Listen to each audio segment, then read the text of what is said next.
I'd like to go ahead and get started. It's now 5:30. I'd like to bring the Planning and Development Committee to order, July the 22nd, 2020. We have three ordinances here tonight that we will be discussing. The first ordinance is CPO 2020-37, and ordinance amending amending Title 15, Land Usage, Chapter 123, entitled Zoning Code of the Code and Ordinance of the City of Gary, Indiana. Petitioner Reed Abdul Quayla, Payday Group Check and Real Estate, property 617 West Ridge Road. The next one is CPO 2020-39, an amendment to the Community Benefits Agreement Ordinance, sponsored by Council Member Cloris Lay and Mayor Jerome Prince. Our third one is CPR 2020-09, a resolution of the Common Council of the City of Gary regarding climate resilience and recovery. Mayor Jerome Prince. Before we get started, I would like to introduce our council that is with us this evening. See Councilman Godwin of the 1st District, Attorney Cloris Lay, Councilman at Large, Dwight Williams of the 6th District, Councilwoman Mary Brown of the 3rd District, Councilwoman Ty Atkins of the 4th District, Cozy Witherspoon of the 6th District. Going off my screen here. Witherspoon's in the 2nd District. I'm sorry about that. Thank you, Attorney Lay. Councilman Witherspoon, 2nd District. Councilman Williams is in the 6th District. And our attorney, Renzo Williams, also is here. I know Councilwoman Linda Barnes Caldwell was on our other meeting. She should be joining us shortly. I don't see her on my screen now.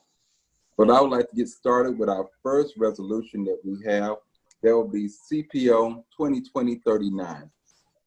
I'm sorry, that's not the first one. My screen is not going down. CPO 2020-37 at this time. That'll be our first one we start with. We'll have someone to give an overview at this time. Is the petitioner, Mr. Reed, on with us at this time? I see Mr. Rocky. I think, is he connected with it? Gary Rocky? Yes, I am. I'm here. Okay. Well, Mr. Rocky, can you give us an overview of this at this time, or do you want me to skip and come back and let the other petitioner get on also, or will you be giving an overview? I can make a presentation, and we have a slide presentation, so it'll be easier for the council members. My name is Gary Radke. I'm the owner of Radke Engineering and Surveying in LaPorte, Indiana. I represent the owner of this land. I want to thank the staff, the city staff, and the council for getting us to this point. We understand we're all under very difficult situations and conditions, and I really appreciate the extended effort that everybody did. In January of this year, we presented a different project for this land. It was a 3,400 square foot building, and we went through the whole process of getting the building approved by the state, site review, and we're ready to basically build the building. Then in March, the owner, Rod, purchased two properties, or a property to the east, and he decided to build a larger building. And so that's where we are now, is that he owns actually the next 4 lots from his existing building. And you can see what the issue was when he purchased this property, the 2 lots, which is lots 5 and 6. It is zoned R5, and on both sides of the property, it's zoned as B21. And the first slide should show that.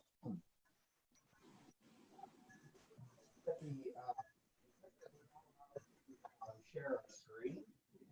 We had a PowerPoint here. How we could fix that? Are you attempting to share your screen? Yes, sir.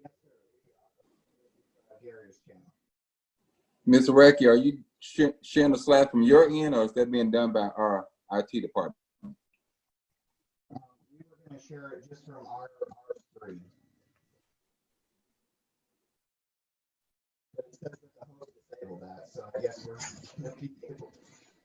That was an unforeseen circumstance. Let's go on the board. We got a board presentation, so we can share it off of that. It's the same plans that we submitted to the council. Yeah, we'll just have to revamp here.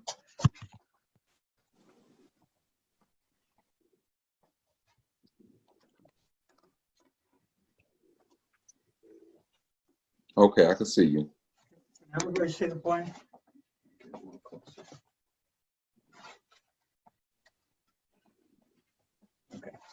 How's that for everyone?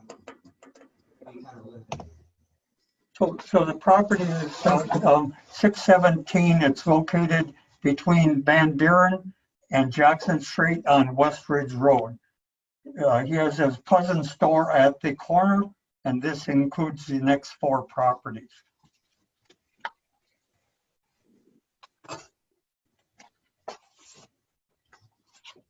The issue is that his existing building is zoned the proper zoning, which is the B21. The property to the east, which is a private property, and also the city property is also zoned B21. The 2 lots that he purchased are zoned at R5. And so this is what we're here for tonight, is to rezone this property. We made a presentation at the Planning Commission meeting on July 16th and showed them this board. Basically, this shows the project that we're proposing to construct. I have to raise it up a little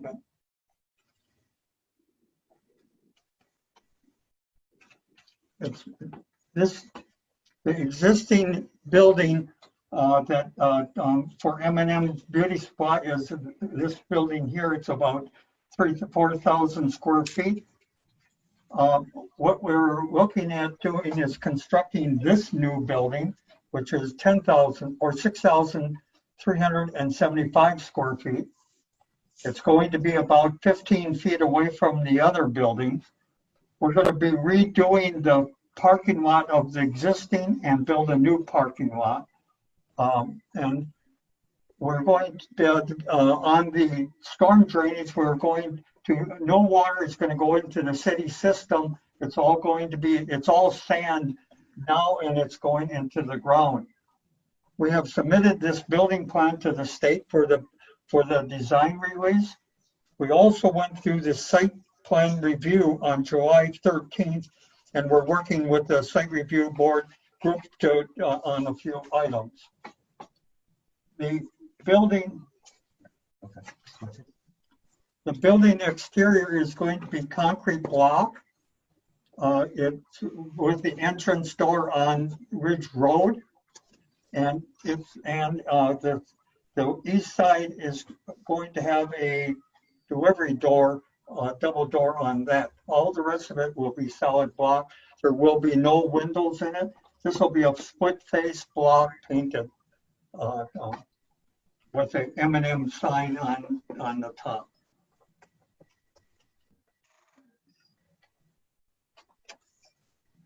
I think there's an interior.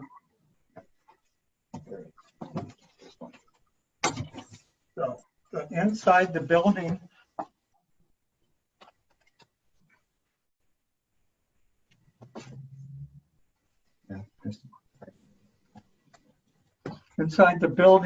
it'll be the entrance on Ridge Road and the counters, and then it'll all be this display for the building, beauty supply. There'll be a couple rooms in the back, office, restrooms, utility room, and a storage. And again, for supplies will come in on the east side. The structure and The structure will be, again, it'll be a steel roof slanted, and with the membrane roof on top. There'll be columns and basically concrete block. Because of the elevation difference between Ridge Road and the alley, we'll be having some retaining walls built in the store itself on the south side, on the west side. And that's represented by this area right here. The other part of the project is the existing building. I can go back to the existing building. Yeah. The existing building is 3 stories with the building supply being on the lower level and entering here. And then the other 2 stories are apartments. There's actually 8-unit apartments in this building. The bottom story, which is the building supply, will be moved into the new building. It'll be almost double the size. And that will be used very shortly for a new business, which will be announced very shortly. I'll take any questions. So, Mr. Radke, where's the parking at? I didn't see parking. The parking is going to be, there's parking here. We're going to be requesting through the BZA to allow this being the apartment for the apartments, this parking here and here. The rest of this parking with this, it meets the parking requirements of the city code. One thing is that I've been working with this client for quite some time on his existing buildings. They have a very short turnover. Customers come in and they basically stay in there for about maybe 15 minutes, 20 minutes. So you don't have a lot of parking. You got a lot of turnover, but you don't have a lot of parking stalls like Walmart would have, where they have to have big parking lots. But this does meet the city code. And approximately how many slots would that be for parking? Sorry? Approximately how many slots would that be for parking? There is parking stalls are 22 parking stalls, 26 actually. Yeah. Okay. So 2 regular and So, then you have handicap. handicap. Mr. President, I'm sorry, Mr. Chair.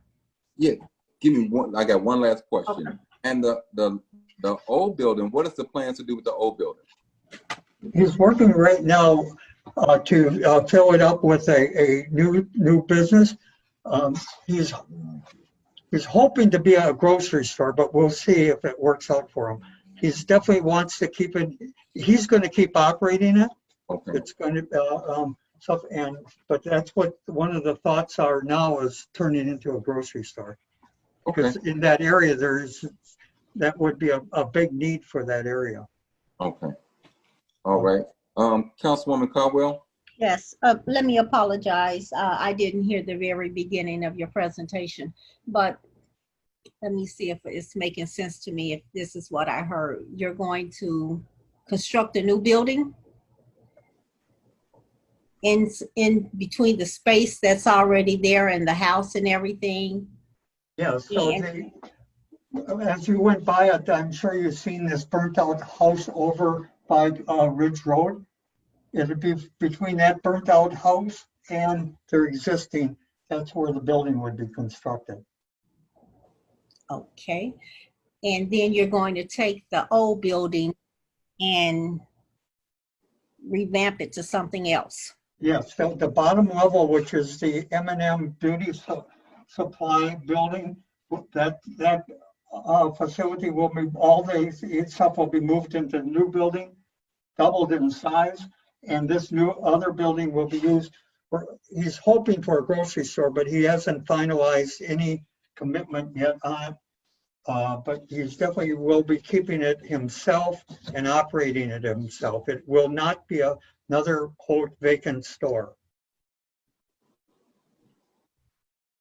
Okay. Is there any other question by any council members at this time?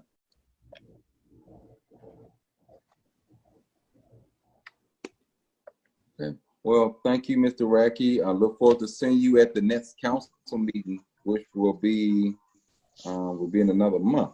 It will be August the 4th at 6 p.m. via Zoom. Fantastic. Thank you very much for your consideration. Okay, thank you.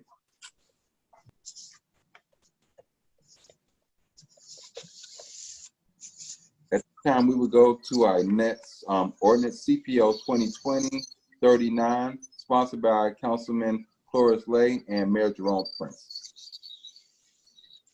Mr. Chairman, Yes, Councilman Lay. my concern was the committee would handle the money once that decision was made, and it would not be dispersed to an improper party. So I'm going to ask Attorney Poe to give the oversight. He and I worked on it. He has made changes. He passed them through me. Again, I had no objection to them, but mine is basically discussion of the Ms. McCready, and which seems to be a one-person corporation. And my attempt is to keep the council from making a mistake by passing off money. And I've heard an argument about the MOU being rescinded by the mayor. He did not rescind it. He may have the intent to rescind it. It was never a finished document. So let me put it another way. You can't kill a dead person. You injure you manipulating the body, but you can't kill them. The previous mayor, Mayor Ken Freeman Wilson, signed a document that did not have the contractor on there. They never signed, based upon every document that has been sent to me. So if Mr. Poe give an oversight, I will discuss the committee. He made, again, additional changes. He passed them through me, but I told him place them before the council, and me personally, I had no objection, because I'm concerned with the committee structure. And I'm sorry, they're called commissioners. It's not a committee. So, and we were making changes as late as today. So I noticed Mr. Poe is online. I would ask him to go ahead and give the overview. Thank you very much. I wanted to probably first start with Councilman Lay's changes to the CBA ordinance. And that is heavily in section 2. Some of the changes there affects terminology throughout the ordinance. So I'll go over this first and then kind of Mr. Poe, yes. Before you get too far deep, you real choppy at this time. Oh, okay. Hold on 1 second.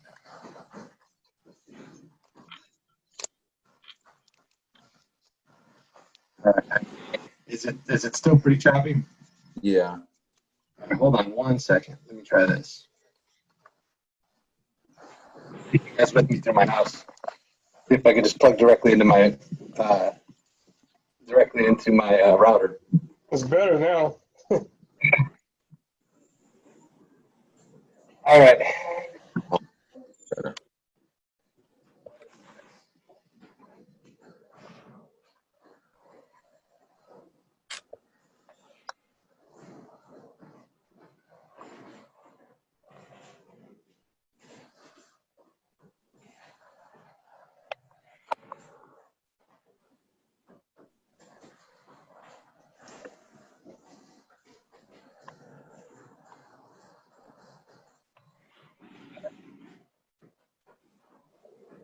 Is that any better? Yes, that's better. Okay. All right. With the CDA, section 2 is the section that Councilman Lay had me post. What was previously in of Gary Citizens Community Benefits Agreement. We're losing you again, Mr. Paul. I'm sorry to stop, but we are losing you. Right, it's not clear. We can't hear Right. him at all. Maybe I can help on section 2. This is pretty much my idea. What, Mr. Chairman, if I Yes. can proceed until he gets that straight. Yes. At a previous meeting, and I sent the entire council a recording that was taken at, I believe it was the July 14 council meeting. I hope I have that date correct. Where we have a corporate, well, let me go back to the MOU. The MOU was never completed. On December the 18th, the Board of Works passed a document that did not contain the contractor's signature, which would have been spectacle. The mayor, the former mayor, signed it without dating it. Of course, the present mayor says he rescinded it. It went through the law department without the person to the agreement being on there. That could not be done. So what you have is a document that really never existed. It was never completed. So I agree that that document should not be used for anything. But part of the problem also is who would be given these dollars. When I asked to see the corporation papers for, it's a committee, it's called the Committee for Gary CBA Inc. They were sent to me, but all I received was a planning or a pending approval. The state did approve this corporation, but it's a very odd corporation. It has no members. Ms. McCready identifies herself as the CEO. Mr. Dillon identifies himself as the attorney, but the distribution of the assets, you would not qualify to be a 501c4 because the manner in which they say they're going to get rid of the assets at the very end. She did send us a list of people that she appointed. I find that most amazing that the former mayor would deal with an individual that would appoint all of these people. I don't see anything wrong with them other than the fact that it's like a community action organization. As far as I can tell from speaking to some members, no one turned in resumes, no one was interviewed. They simply were appointed. I think that means it's deficient. I mean, I wouldn't know why we would let a private organization do that. I also checked with the Internal Revenue Service. When I checked with the Internal Revenue Service, they said, in fact, categorically, this organization was not a formalized 501c4, which I personally think is you shouldn't set up the 4 anyway. Other than the fact, I believe he or she wants to lobby and do things of that nature. But the 4, if money was put into the 4, it's not tax deductible to the giver. So what I'm suggesting is that the council and the city administration, that we control these dollars by setting up our own committee or commissioners. It wouldn't be a committee, it would be commissioners. Some of the changes have been made in the last 2 or 3 days. One, I think the commissioners should be 11. No elected official should sit on it, and I'll explain that. I was sort of being selfish. Some people I had suggested they should apply. They requested that they would if I was part of it, but I simply will not have the time to do that. So I'm not sure we need elected officials. If they want to apply on their own, then we're going to have to go forward without it. What I also did was to try to get the executive branch and the legislative branch to work together for changes, what appears to me since I've been here, working against each other. So I suggested an 11-person committee with the mayor having 3 appointees, the council having 8, but the council send the president of these commissioners.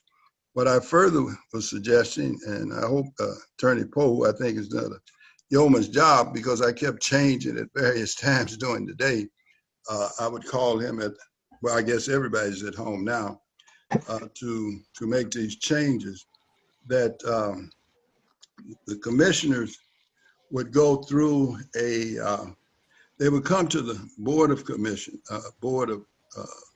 Commissions under Councilwoman Caldwell, and they would have to submit resumes and be interviewed. 8 would have to go through that process. The 3 the mayor appointed wouldn't have to go through the process.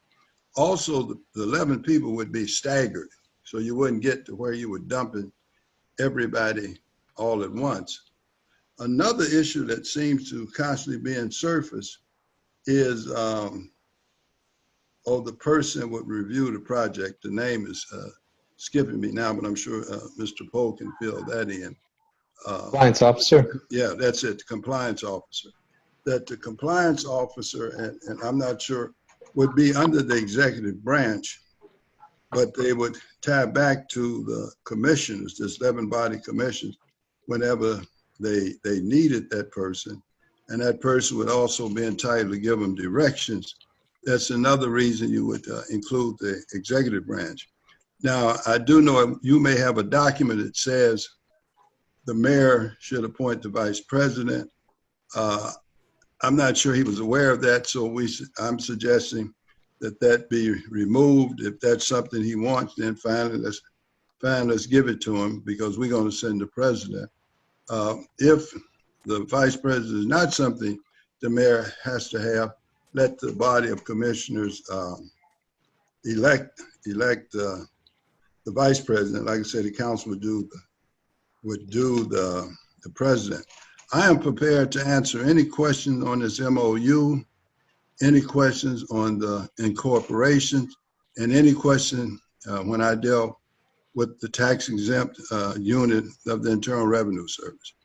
Everyone has been sent these documents. So I'm sorry. Go ahead, Attorney Lay. So whoever needs me to answer, and I haven't directly, well, I had a brief conversation back some time with the mayor. I absolutely do not believe that he's going to attempt to negotiate this back spectacle. And I'm not sure why the former mayor didn't ask them to sign it before she executes the document. That's just absolutely sloppy.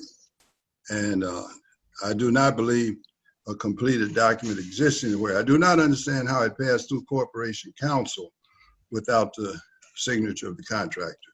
It's as if somebody sat down and wrote a document. I do not understand why everyone has been so negligent that it took me to go to the Internal Revenue Service to verify the 501c4. And if you listen to the tape, Ms. McCready indicated she had the 501c4, that she had accumulated $600 and they had gotten that. The Internal Revenue Service is not aware. Let me give you another example. If you complete your tax form and you put it under your pillow, you have not completed your tax form. If you complete your tax form and send it to them and they don't have it, you still have not completed your tax form in terms of the Internal Revenue Service. So even if you wanted to, even if the mayor signed that MOU, you could not give the money to this committee. So I will answer any question, Mr. Chairman, on this section. The rest of it, Mr. Poe will handle. So, Attorney Lay, when you speak of the MOU, are you speaking of the ordinance itself? Are you saying that wasn't dated and that wasn't properly done? No, the ordinance is 9305. Right. Okay. The MOU, you were sent that document more than once. The last time was sent by Ms. McCready. You were sent that document as, I received it 3 times from 3 different sources. And I kept verifying to ensure that they had a signed copy. I believe the first time I received it from Corporation Counsel, Mr. McCain. The second time I received it was from Chief of Staff, Arlene Colvin. And the third time, I think I got it from my legislative aide. That document was not signed. That's the memorandum of understanding. It passed through Greg Thomas Corporation Counsel without a signature on it. The Board of Works passed it without a signature on it. The mayor signed it without dating it, and you didn't have the important signature on it. It was the person that would have to pay the money. Mr. Chair. Mr. Councilman Godwin and Councilwoman Atkins. Thank you. I have a couple of questions and an observation. Earlier today, Attorney James Dillon, who I understand is the attorney of record for the Community Benefits Agreement, sent me a copy of the council check of the $600 that was actually cashed by the IRS in November of 2019. Further, he sent to me a letter indicating that because of COVID-19, it had not, I guess, been fully activated by the IRS. However, they were in receipt of it, and acknowledge receipt February 4th of 2020. I did forward that last letter to Councilman Lay. It was probably around 4 o'clock, as well as his assistant, Ms. White. So it appears that COVID-19 may have played a role in the, I guess, whatever was reported about this 501c4, but there does appear to be one that's not under the pillow, but was in fact sent, and there's a council check to that effect, which can also be shared. Secondly, it appears to me that there is a conflation of the MOU and the ordinance, or maybe my own ignorance, which is also quite possible. So can we shed light on what exactly, how the MOU as it relates to spectacle is part and parcel of, or in any way related to the CBA ordinance itself in relation to the amendments that are being proposed? Mr. Chairman, let me deal with Mr. Garvin and his 501c4. That's why I gave you the examples. I didn't get your letter. The internal revenue, first of all, I don't think the corporation that they have established will go through. The mere fact you paid to $600, assuming you did that, does not mean anything. It really doesn't. You just simply have filed something until it's formalized. It's possible the Internal Revenue Service have looked at it and has not formalized it. Therefore, at some point, government is slow. They will return the $600. The question is, that's why I tried to use an example of a tax return. I suggested to you in our conversation, why not contact the Internal Revenue Service? You decided to contact Mr. Dillon. And again, Mr. Dillon may have mailed it off. There's no question. He certainly could have sent it to the wrong department. He could have done several things with it. But if they had it in November, that would be surprising. They have not filed, and I'm sure you know what a 990 form is. They have not filed a 990 form. So if they thought they had to 501c4, they could have filed that document. What I'm suggesting, it has never been formalized. Now the MOU I'm talking about is where Spectacle was to, I believe it was $100,000. Within there, they were supposed to, I don't have that directly in front of me, 50,000, I think, was to be used for a compliance officer, and the balance was to go to Ms. McCrady's committee. And if you look at the corporation, and Mr. Dillon filled out, you couldn't possibly get a 501c4. And again, that is for lobbying. If you were going to give it money, outside of government money, we're not, I assume we're not in the business for lobbying. Take a look at this membership. This membership is all appointed by her. You don't find that out of the ordinary for a corporation. So now when you said, you asked me the question about the 9305, in the 9305, it was also stating that this citizens committee, why would the council, elected officials, here's a committee that if it was set up, wouldn't even be under the open door law. You have no control over it. So why wouldn't the council want to control money that in fact belongs to taxpayers? This is not something that is their money personally. So it's not, they could have a meeting. They could do things. I tell you another thing that they said about the money. They indicated, in all due respect, they indicated what they were going to do within the 4th district. Now, unless they didn't change tax abatement is the city of Gary. It's not an individual district where you may find districts now competing against each other. But I think the central thing here, why, and I'm not surprised now, I'm not surprised now that someone would say, well, we're going to give it to a single individual to make the decision, assuming she could get the 501c4. If she gets it based upon what's there, I certainly would come before the council and apologize. But the MOU ties back to 9305. And that was done December, I believe, the 17th. Mr. Chair? Yes. Let me, if I might quickly read the letter that I did receive from Mr. Dillon, if that's okay. Yes, it is. Okay, he says, This was sent today at 4:00 p.m.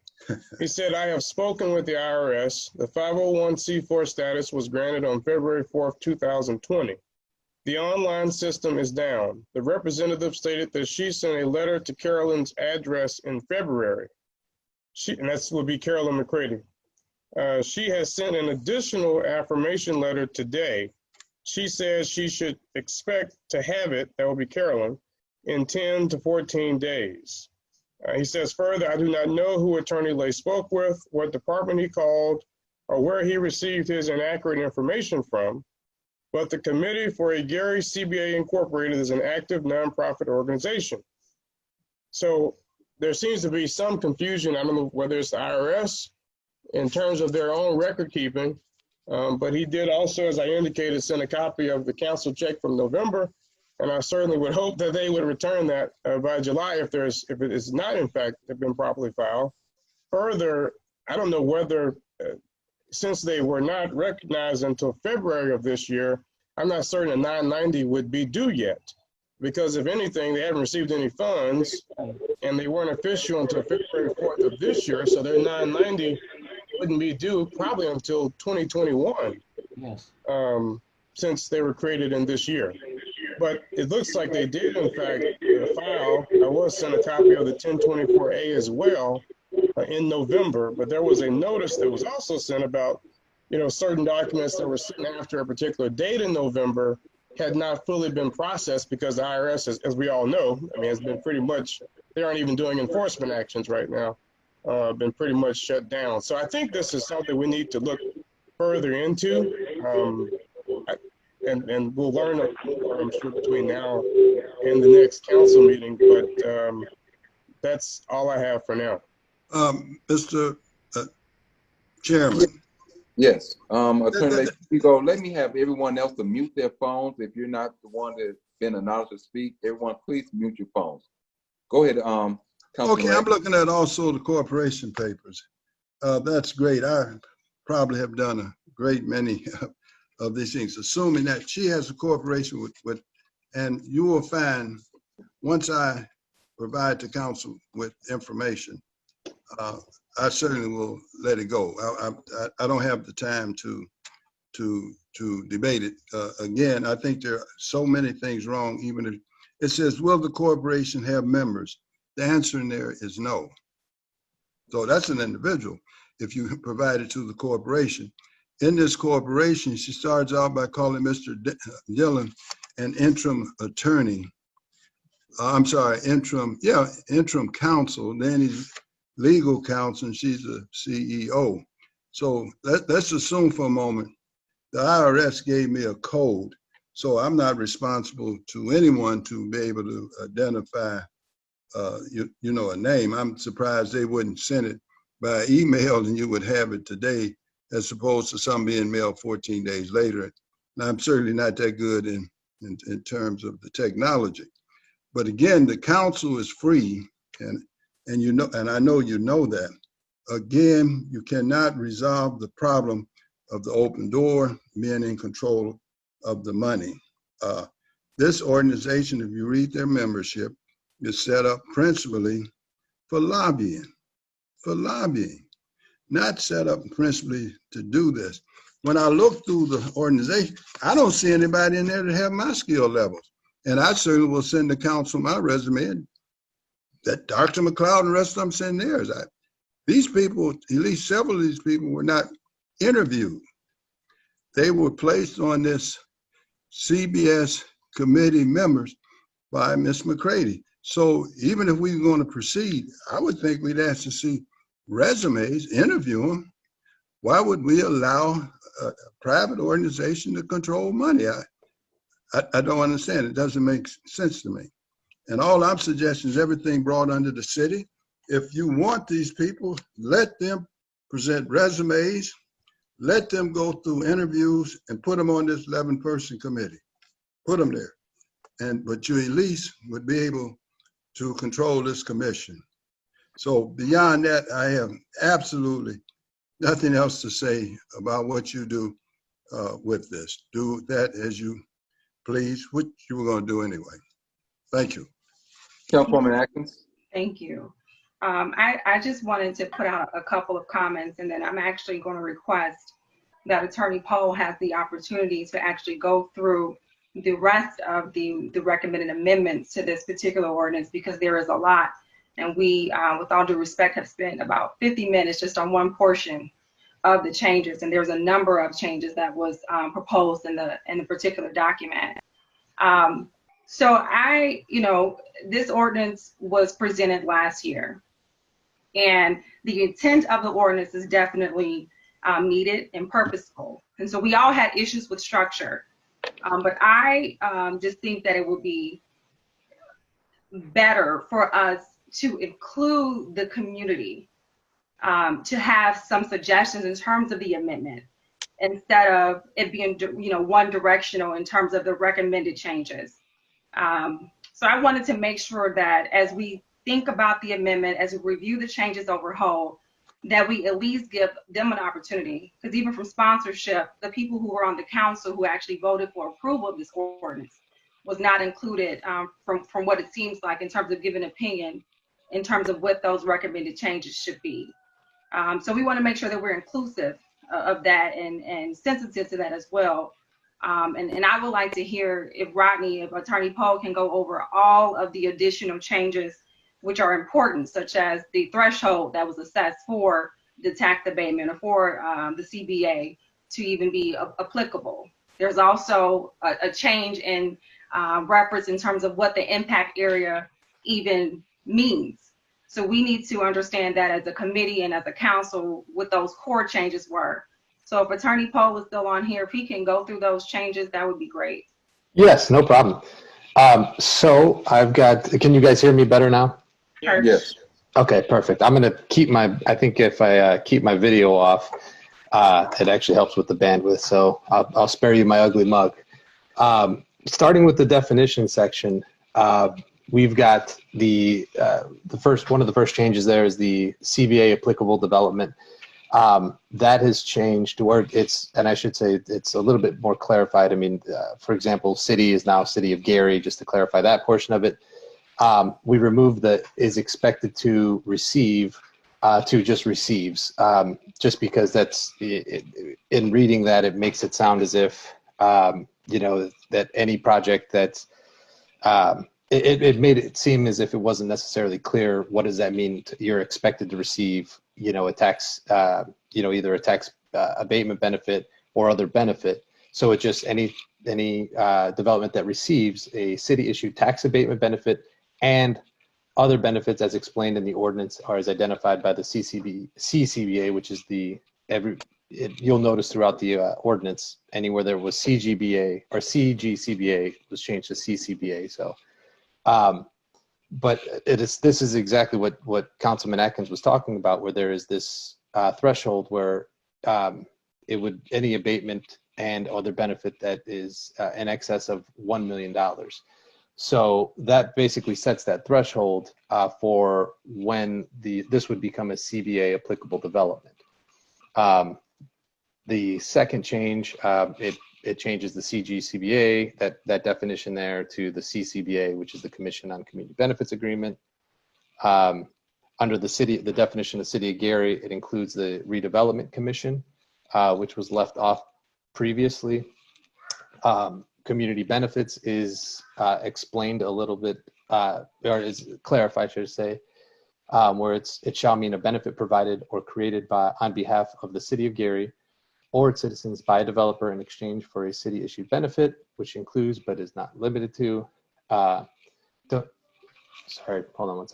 donations, donations to or improvements or creation/maintenance of, and then it's got all of the other same, the same amenities: parks, schools, healthcare, affordable, mixed income housing, and then the incubation of businesses owned by Gary residents, minorities, particularly African Americans, and female-owned businesses.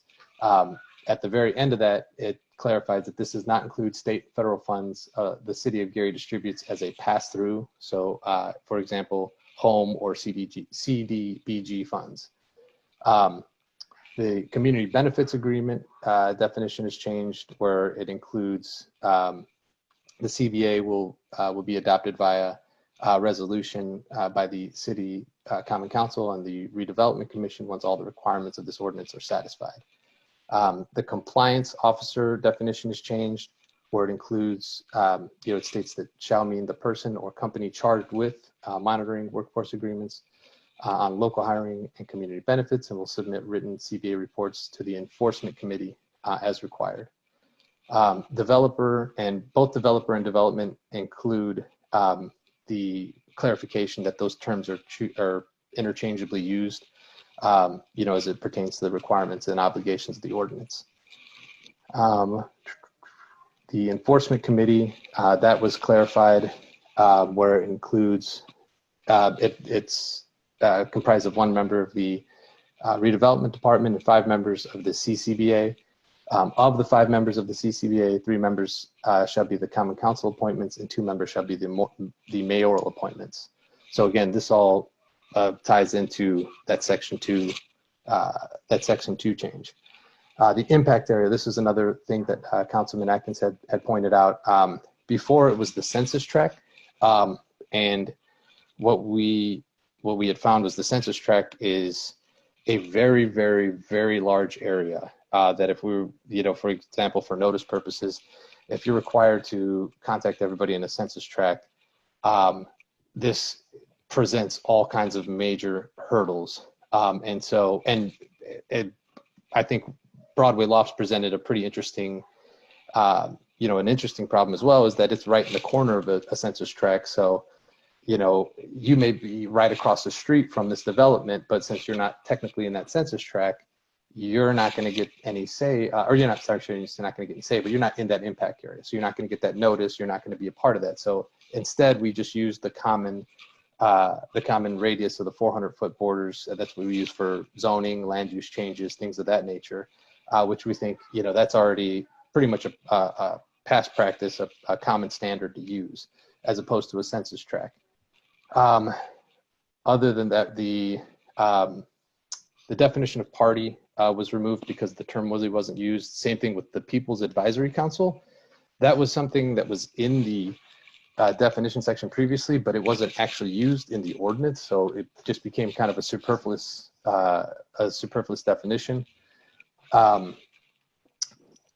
The workforce development definition was also clarified to just include at the very end of it as defined by the U.S. Census. So the section 2, I think Councilman Lay had done a great job of going through all of that. I think some of the things that he had added, that he had talked about being, kind of a last minute change that was happening even up through today. One of which, and I don't know if you covered this while I was trying to get my computer set up, but that there would be no elected officials that would serve on the commission. And in addition to that, that it would be, I think the language was changed about the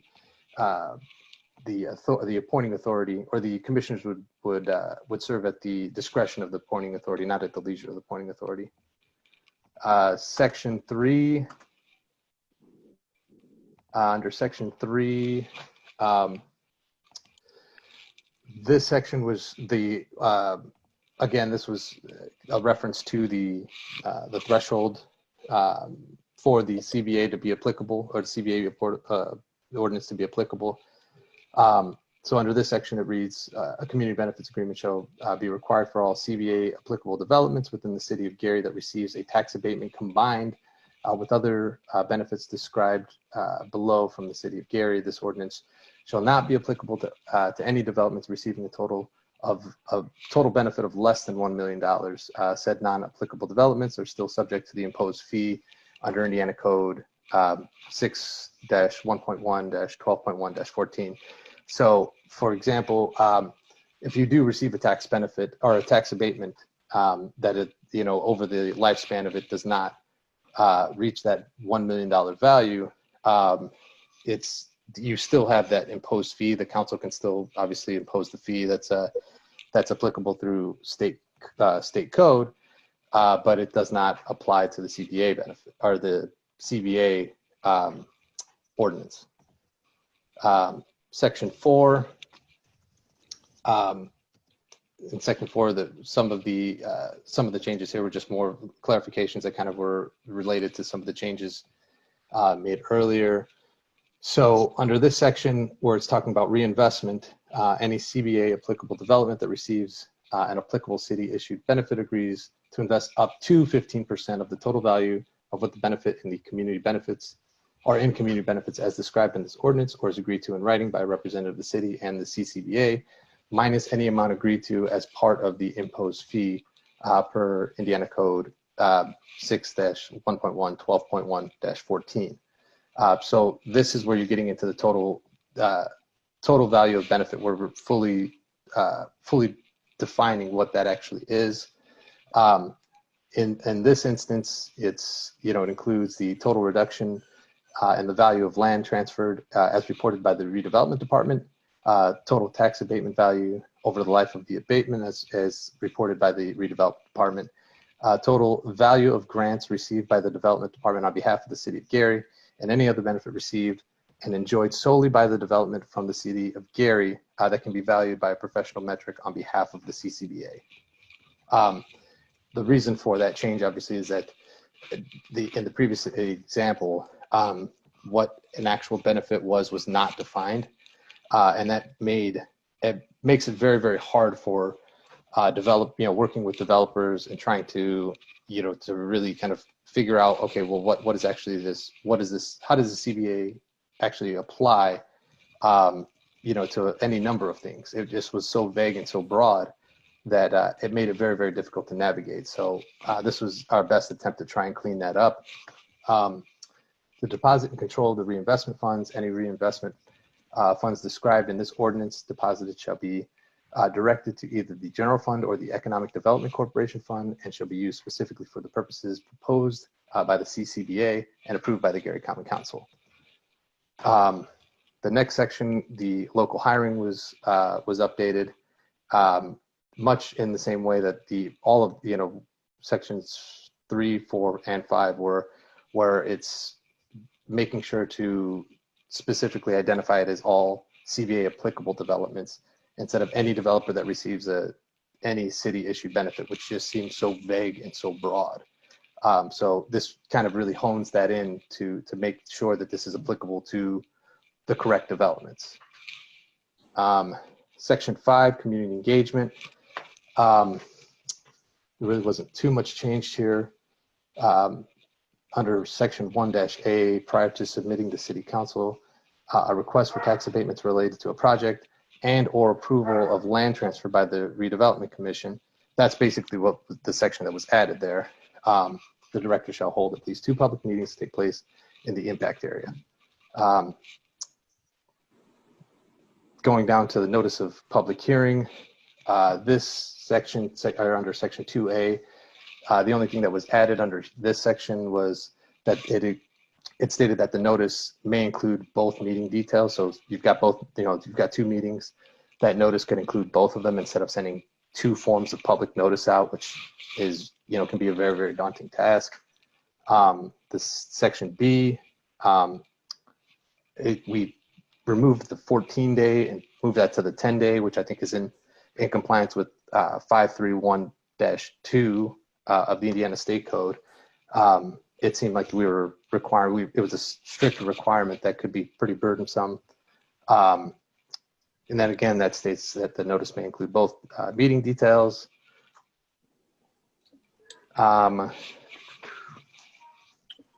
Section 6, I think, is again where you get into a little bit more substantive.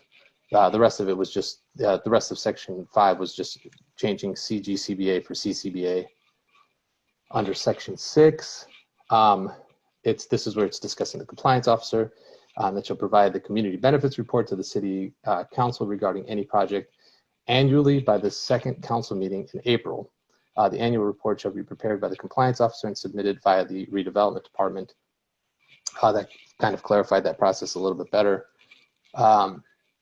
This in the section 2, it clarifies that's the initial community benefits report, and then what those things are supposed to include.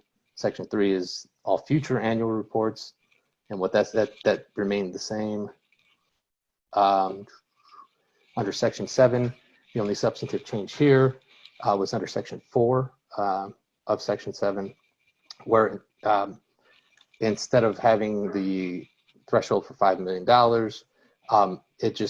it was just changed to all costs for compliance shall be paid for solely by the developer. Just to clarify that.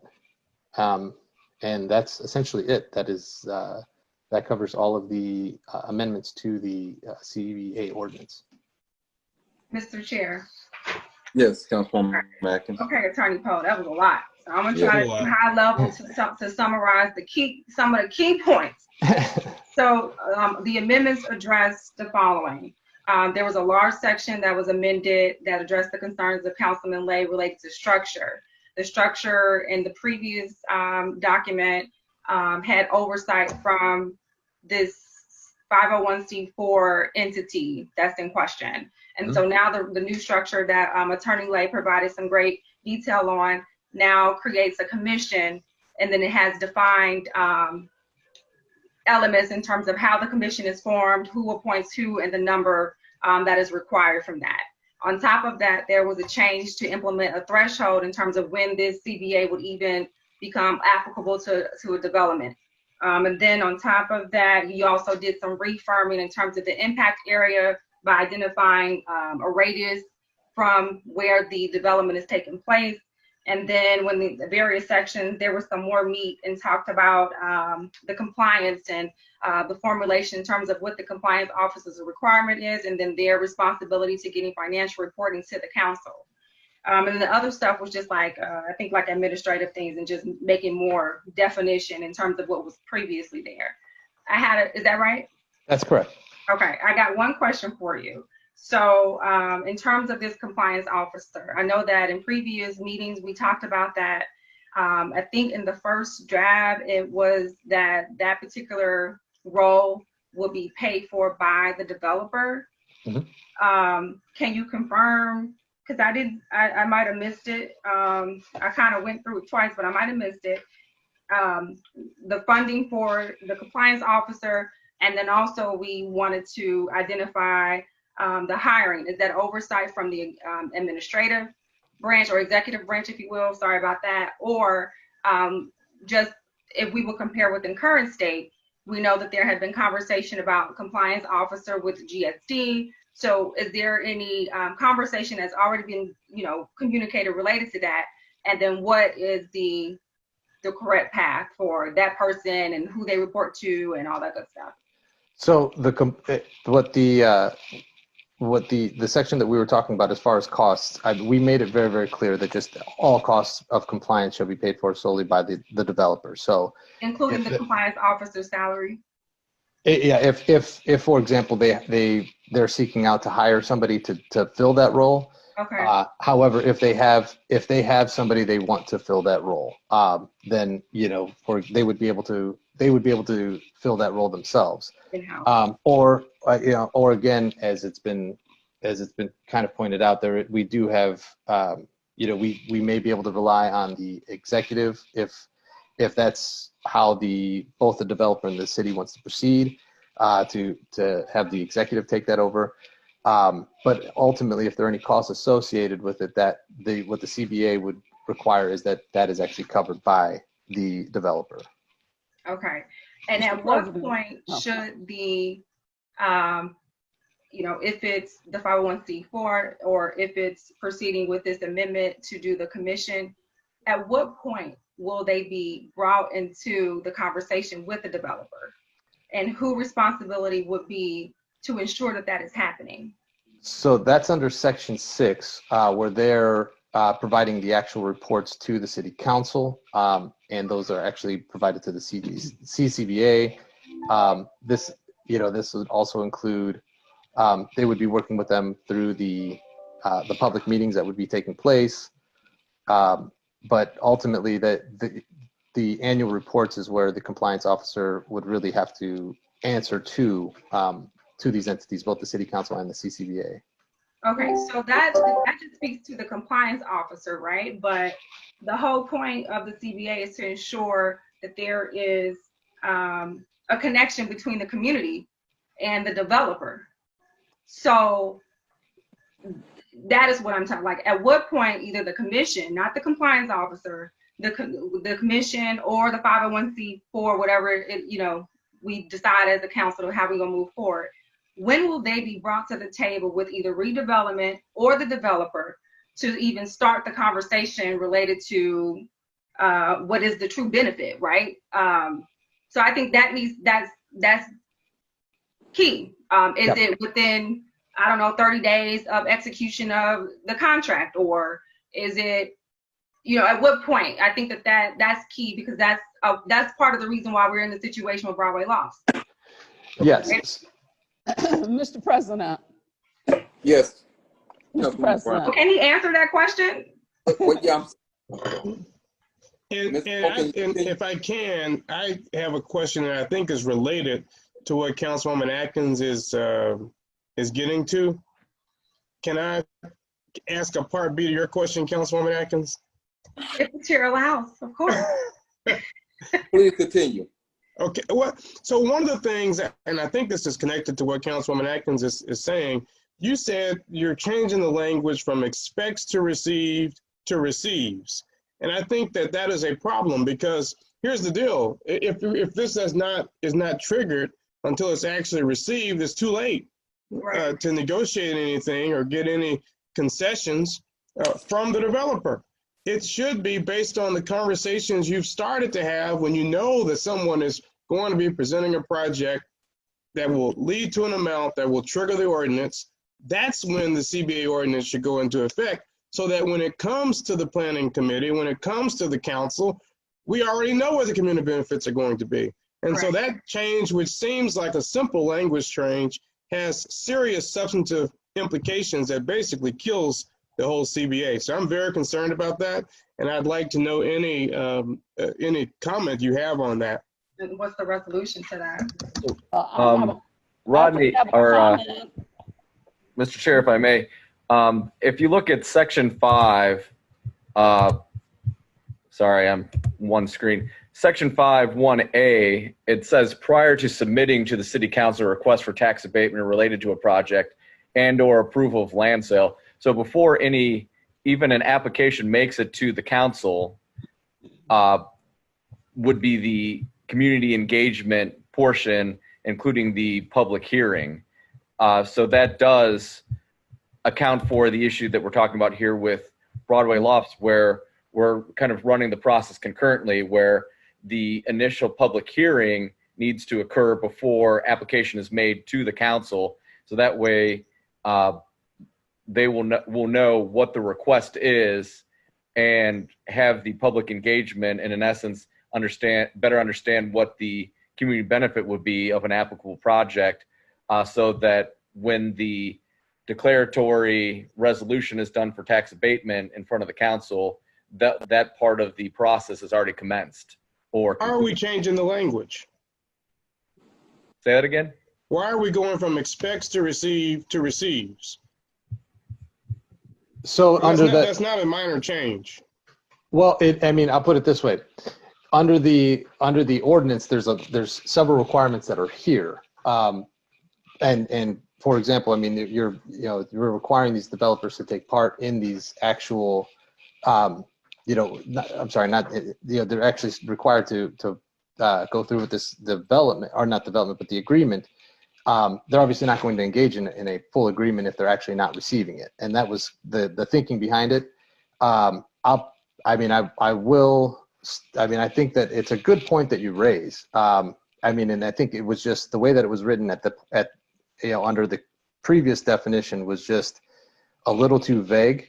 But again, we can definitely work with that. Well, let me ask Mr. Bittner, if I can, Mr. Chair.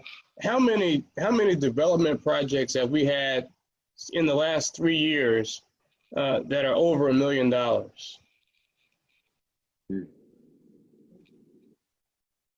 I would have to check. However, The one that comes to mind most recently is U.S. Steel, which was a bond in which the city received $20 million up front from the increment, and then also as part of the project development agreement, U.S. Steel agreed to contribute $50,000 to $100,000 per year to be used on specific projects within the city. So that would be the most recent one. The casino didn't receive any benefit from the city as far as tax abatements or any type of incentives. I would have to go back and check on other deals that preceded my tenure with the city, but the U.S. Steel one is the most current. Mr. President, may I just say one thing? Go ahead. May I please just say one thing?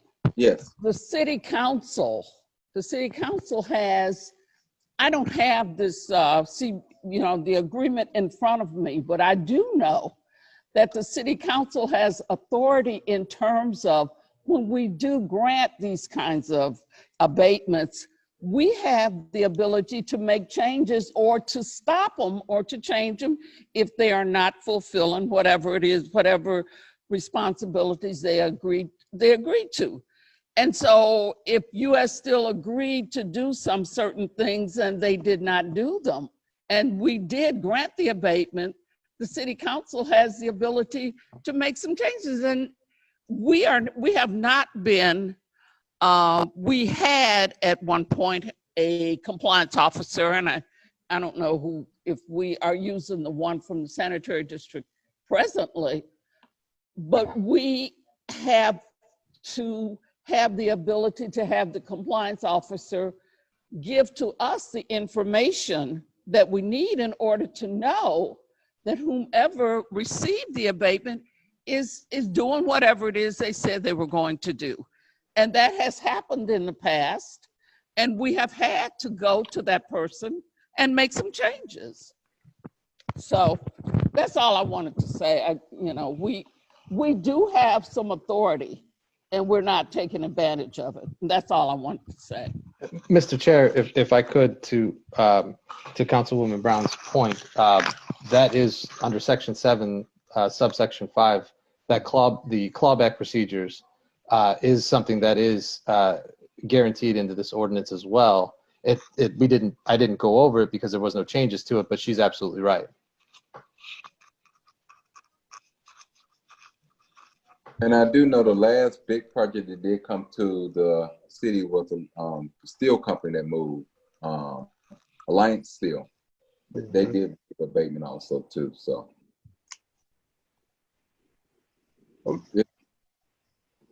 Mr. Chair. Yes. Well, I want to say here to Councilwoman Brown, that's a very good point. Yeah. And I hope that, because we have a lot of tax abatements out there, TMB Tube and several others, who may or may not be in compliance. And so I think that is something we really need to take more seriously in terms of our fiduciary obligation to go back and really ensure these folks are doing what they said they were going to do.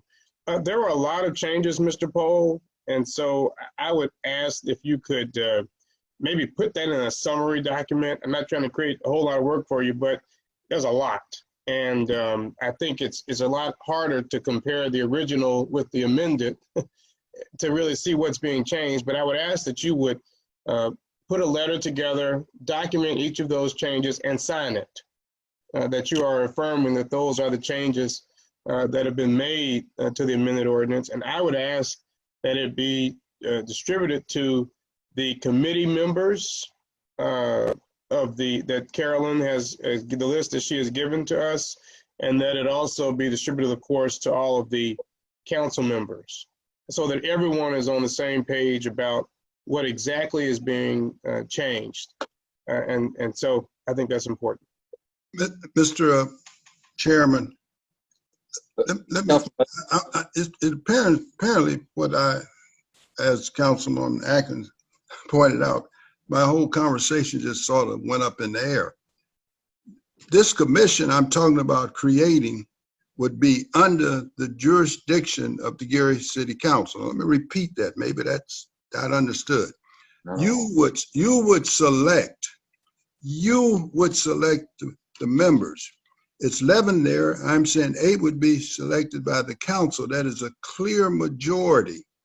If you look back, assuming it is a 501c4, assuming I was talking to somebody in Disneyland as opposed to Internal Revenue Service, they only have one member. Read the document, read the written document. They have one member in this 501c4. Everyone else she is appointing, according to a couple of them. All I'm suggesting, these same people submit resumes and are interviewed for the council. We do that for everything else. In other words, all of them can apply for one of those 8 positions. They have 16 here plus her. It's 16. I'm just simply suggesting 11. They apply for 8 positions that would be open. They can apply for, in fact, the presidency, but they turn in a resume. I mean, we turn in a resume for something almost insignificant compared to this. So no one is being screened out. If they come under the council, if you create this commission, it's under the Indiana Open Door Law. Most government officials don't like it because that means you have to be transparent. So they would have to, and I knew it was in there, that they will have to deal with the public. It's already in the document. And I agree 100% with Councilwoman Brown. You don't lose your authority. Even the commission you can get rid of at your discretion. I think initially the word is leisure, and that's a change. I told him, well, it's not at your leisure, it's at discretion. You stagger this commission. It is your commission. There's nothing you control in the way you would control this thing. And you even control the president. You send the president, you don't let the commission elect this president. You determine, you being the commission. That's all I'm doing is shifting. So if Ms. McCready wants to apply, that's fine. She turns in a resume and she is interviewed. We just got through interviewing people for this economic development position. One of them I was impressed with. I thought she did an excellent job. So again, that's all this is. So with the 501c4, if it was perfect, I do not believe it should be under her control. Absolutely, she's not an elected official. They never have to come to you. They gave you a list. As far as I know, I got it maybe two weeks ago. I've never seen this list before. So again, take control, be in charge, appoint the commission, and then you can control this compliance officer, deal with the mayor on that. If he does not want to deal with you, it's my understanding we had in there, or should be in there, where the developer would be responsible for the compliance officer, and we wouldn't allow the developer to pick the compliance officer. We would, and let it report to the commission, who reports to the council. I'm not sure why that's muddy, but apparently it's muddy. Councilman Lay, why the number 11, and why not the council have all the appointments then? What I was trying to do was to engage the city with the mayor. I looked at your page program, just as an example. You gave an appointment to the clerk, appointment to the judge, appointment to the mayor. Again, I was trying to create something that I have not seen since I've been here. And I'm not necessarily saying it's the council's fault, but it's certainly been the lack of cooperation. And I've represented just about everybody you could possibly represent, including this council, including the city. And what I was trying to do was to create cooperation. Matter of fact, it came back to me where the mayor would appoint the vice president. I was told he didn't ask for it, therefore I said eliminate it. Eliminate it. So again, if you got 8 votes and you can't control 3 votes. You almost got to be retarded. You got the majority. Give him the 3, and therefore you participate as a body. When you say the city of Gary, you're talking about the legislative and executive branch. Now, if the council want all 11, take them. But at least you put the 11 there. Take the 3. If you think that is so harmful that you can't at least allow the chief executive of the city, a full-time person, to have 3 of 11, which is less than a third, then take it. I was just simply trying to create some cooperation. That's all. Something I do not, if it exists, I haven't seen it. And again, I'm not blaming the council. It's some cases been mutual. So that's why the 3. Yeah. And I'll tell you another thing. Let's take another thing. Other examples. Your fire commission and police commission are run where each person has, a body has some appointments to it, and it seems to be working. The city council has 2, and the city council created the ordinance. The police commission's 5881 was created December the 21st, 1982. At one point, you only had 1. And I put 2 on there, but the second one for the city council. You got 2 for the mayor, and you got 2 for the police department. It seems to be working. There seems to be cooperation on that commission. So it's the same thing as on the fire commission. 3 bodies appoint. So I'm just simply suggesting, let's try it. Councilwoman Brown is right. If you want to change it, go back in, take the 3 from the mayor. He vetoed, you override the veto, and that's now what this commission would look like. Let's just try to cooperate at one right now. That's all I'm suggesting. Well, I asked that question because I know at our last meeting when we was talking about the youth council, when we had the appointment with the mayor, the clerk, and the judge, you cited that we take all of them. We don't give the mayor anything. Well, I thought they did. Oh, I'm going to agree with you guys. I will make no input to your youth council program, none whatsoever. I will listen because I indicated to Councilwoman Brown, my program is way ahead. I was just using that last part as an example of the appointment. That's all. No, there you were talking about your pages. I think that's different. So if you find that to be an inconsistency, take all 11, just let the council make the appointments. Right. Take 11. Okay. And override his veto if he disagrees. Yes. And I will vote to override it if he disagrees, if you want them all. Okay. But that's fine with me. But make them submit resumes, not your first cousin on your uncle's side. In other words, they got to be able to bring expertise, such as an accountant, such as an attorney. All of these people should be there to ensure, and they certainly can just be citizens, to apply, and they go through the process. None of these on this list went through anything that the council is aware of. Some of them I've never heard of them, and I'm old and been in this city all my life. I don't know anything they've done.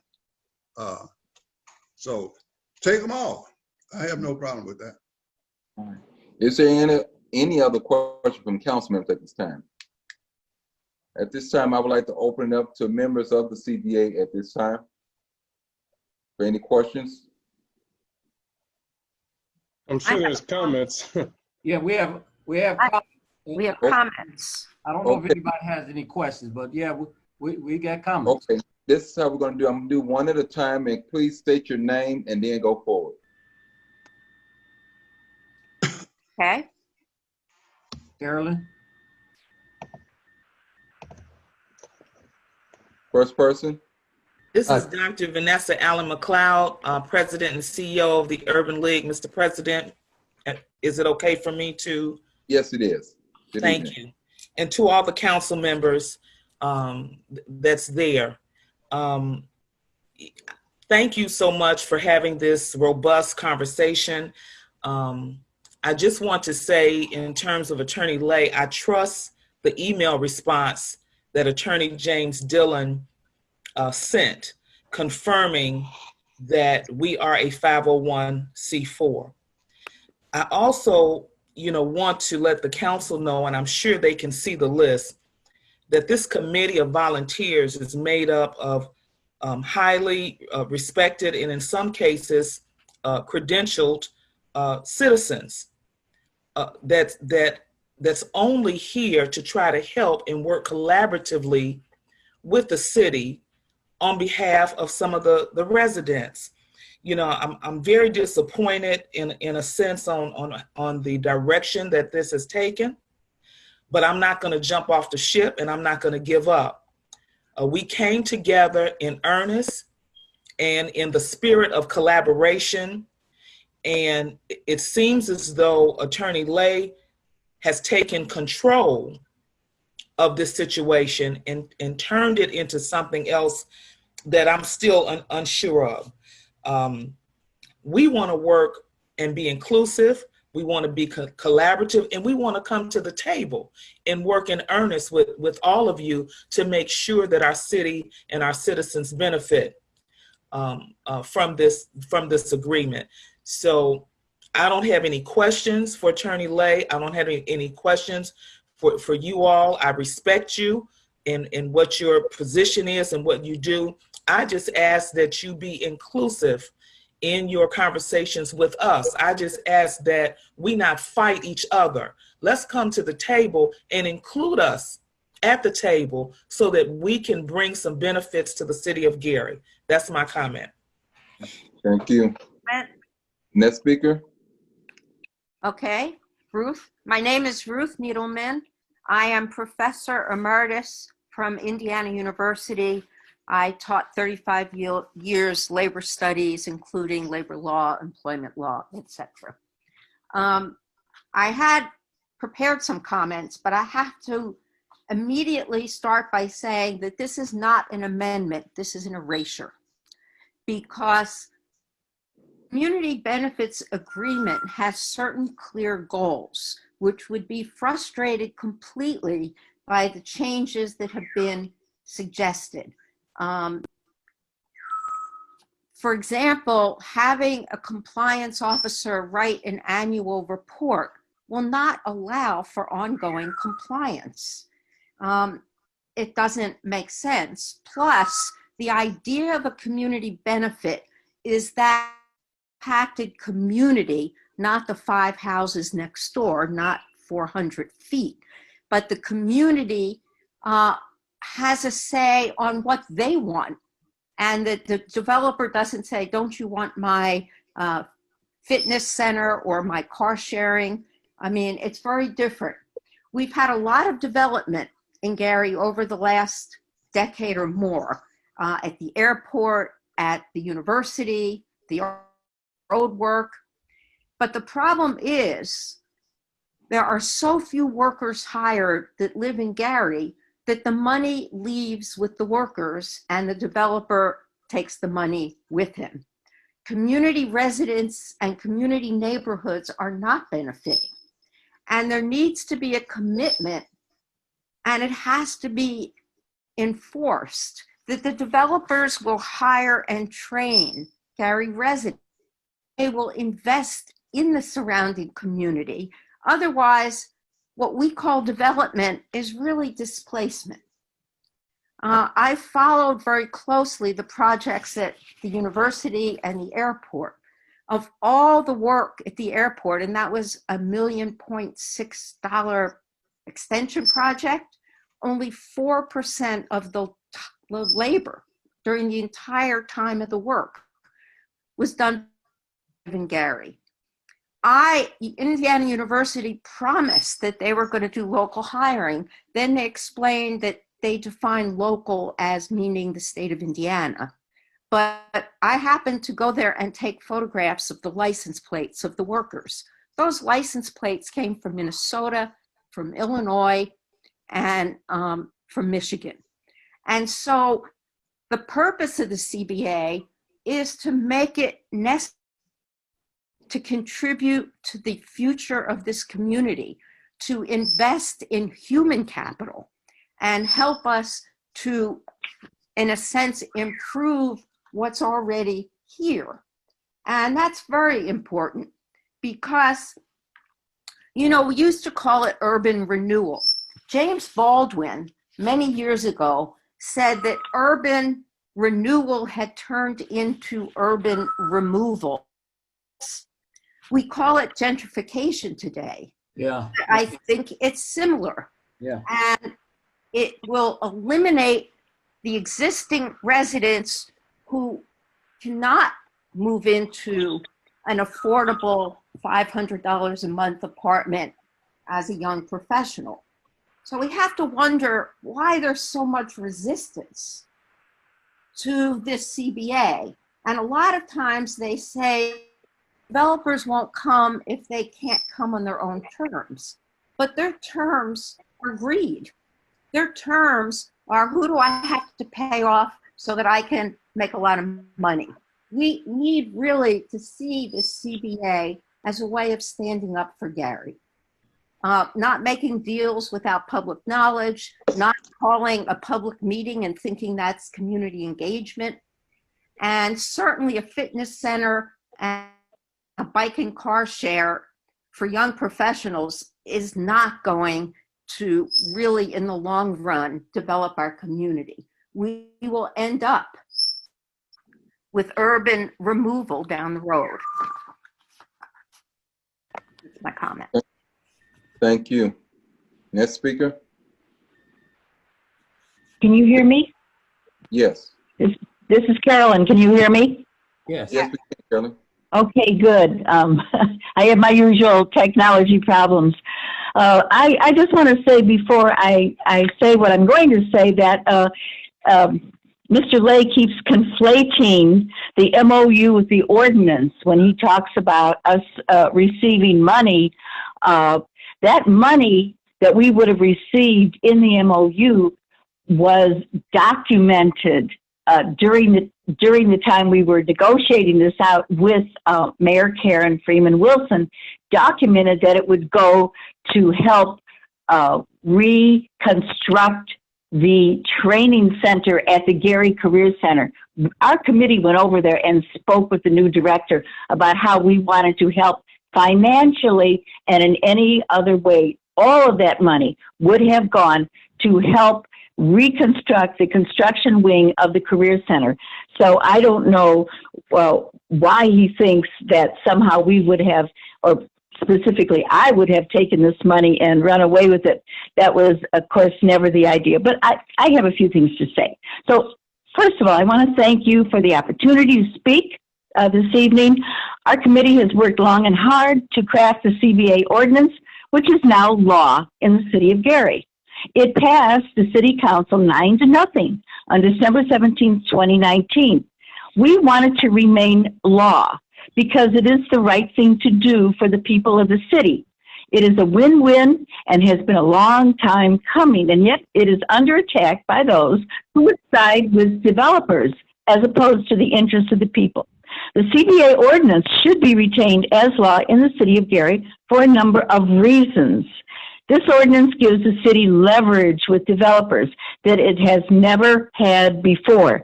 It requires that a developer who receives public tax dollars give back to the people in the area of the development. This is only right. It requires a seat at the table for the people. It focuses on job training and local hiring in construction projects. With a 40% unemployment rate in our city, and with construction workers in high demand for the foreseeable future, we must have a plan to make construction jobs a reality for our young people and for those with skills to enter the workforce. We must change the idea that we cannot work in our own community. Look around you. Who is working on our roads? Who is slated to build new facilities? And that includes the Broadway lofts. It's not us. This must change. And additionally, how does Mr. Lay's amendment speak to any of this? The so-called amendment that Councilman Lay has proposed flies in the face of all of this. It replaces our committee with a hand-picked commission that is under the direction of this administration. It takes the dollars allocated to community development under the CBA and sends them back to City Hall coffers. It makes a mockery of the role of a compliance officer by reducing that role to issuance of an annual report Everyone knows that real compliance work is an ongoing project during a project. How else will we know that local hiring is continuing? Anything can happen behind closed doors. This so-called amendment is happening behind closed doors. We were not informed of Mr. Lay's intent. We were told in a January meeting with the mayor that they would confer with us about any changes or amendments to our ordinance. Obviously, that didn't happen. This is a stealth operation. The full council was not even aware of Mr. Lay's machinations.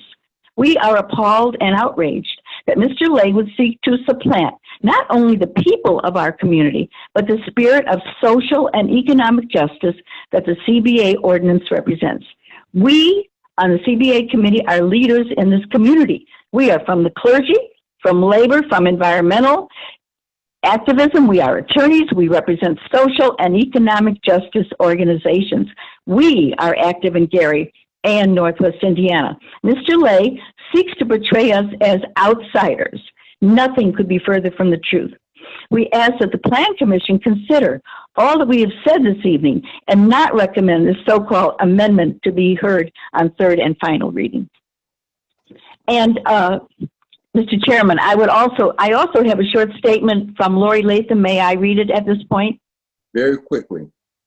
Okay, good evening, good evening. I rise in favor of the ordinance creating the CBA, but in opposition to the amendment that allows the council or the mayor to overstep the community's request.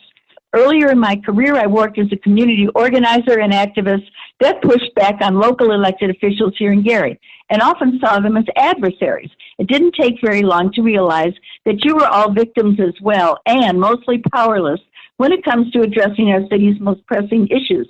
It dawned on me one evening sitting in Reed Pavilion for a community meeting that we're all in this together. I realized that there were larger forces, more powerful than any of us, who were benefiting from our demise. All we have is each other, but what we don't have is trust. We don't trust you to lead with our best interests. You don't trust us to know what's good or bad for ourselves and our communities. The CBA was a good first step in building that much-needed community trust. It was an opportunity to share power and influence over Gary's development opportunities.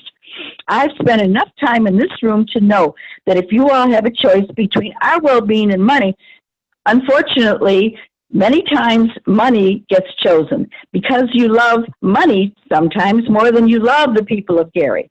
Sadly, you can't lead people you don't love, and we can't follow people we don't trust. And this is a statement from Lori Latham. And thank you very much for the time. Thank you so much. This is Emmett Mosley, and I want to say a few things. And first of all, I do want to thank the chair for this opportunity, and I want to thank all the council and all the persons who are concerned about our community. And I'm just going to kind of respond also to just a few things because I've been at this community involvement on a very integral level since April 16, 1984, when they were talking in East Chicago about building a central high school. And I was one of the leaders on that issue. I was a community organizer for 20 years until I became a businessman that I am today, the business involvement. But I go around just trying to get information because I want to help our community. I believe in our community. And the councilman talked about this economic development group. And I tried for many years getting information about this economic development group that gets millions of dollars from the city of Gary. And it's a private entity. You can't go to their meetings. You don't know when their meetings are. And maybe the council do get a chance to vote on a point, but you still have no overriding power over them. So they're null and void because the people don't know them. I like to say this also. Gary has a chance to do something unbelievable to impact the history, to pioneer something unbelievable that we've been trying to get at for years. This is not just a random thing to just extemporaneously do. No, we've been working at this for many years. And Gary has been the leader on this local hiring. And we go all the way back to 1983, I think it was, when Newark, New Jersey took this to the Supreme Court. And Gary, they did their ordinance based upon that. And that's how we got it in East Chicago. So that's kind of a background history. I feel, and I love everybody because I'm a child of God. I love everybody. Okay. But sometimes you can't stand some things, and I can't stand what I'm feeling. I'm feeling insulted, and I am righteously indignant. That's a Christian way of saying it. Because bottom line, we are people who are volunteers who have put in time after time, late nights, doing background work. I just came from New Jersey. I drove to New Jersey and drove back to Indianapolis, then up to Gary. And I'm telling you, I saw one African American on all of the construction, because there was nothing but construction from Indianapolis all the way to New Jersey and back and coming up. They're still working on the most major project in Indiana, the area around Lafayette, spending millions of dollars, and nobody looks like me. Okay, right here in Maryville, I've seen one African American on that project. Okay, one. None in Gary. Okay, on 25th, on all the pipe, and that's major. That's major cost when you got to lay pipe, because I'm a former International Labor Union member. So I know a little bit about this. So I'm kind of taken back on the attitude, and it seems like to me that Councilman is putting forth a power grab, taking the power from the citizens, and it seemed like that should not be the headline from Gary, that we're taking from the citizens. It seemed like all the issues of citizen involvement, there's fight back from the city on independent projects run by citizens in Gary. So I don't understand, if we're trying to get equity and justice, how can any council member be against it when we've seen things that just does not help us? The history of these kind of projects, if you do not have the monitors in place. East Chicago had a lady named Frida Dawkins and Fred Vasquez that worked on a daily basis, and they had the organization, the citizens monitoring them. So that's how 50% of the people who built the high school over there were East Chicago residents, and went on and put their families through college, put their families, bought homes because they got a chance to work on those jobs. So I just say to you, reject any chance that anyone wants to change the structure that takes it away from the citizens. Fight for the citizens in this city. That's what Gary has had a history of. We don't allow anyone to change that history. So I say, if citizens are working on these projects, you know, the minimum in many cases is $25, $26. That can do wonders for a family who wants to prosper and live and buy here in Gary. I don't know about these apartments on Broadway. I don't know about that. All I know is that most people are struggling, and this pandemic is not helping, and but it has caused people to kind of be unbalanced. And so we need someone fighting for residents to say, we want our residents to be working. I love the fact that everybody wants to work, but when I go to Maryville and where next to my office, I don't see people that look like me working on those major projects. Nowhere but Gary, East Chicago, Hammond, all that they're doing. I don't see anybody that look like me. Okay. All right. Thank you. Thank you. Mr. Chairman, Attorney Lay. since my name was used frequently, and they're totally at a loss. First of all, I would vote for Professor Needleman to be on this commission. Wouldn't have any problem with that. Wouldn't have. By the way, I worked for Indiana University as a volunteer for 27 years. I'm on the medical scholarship committee.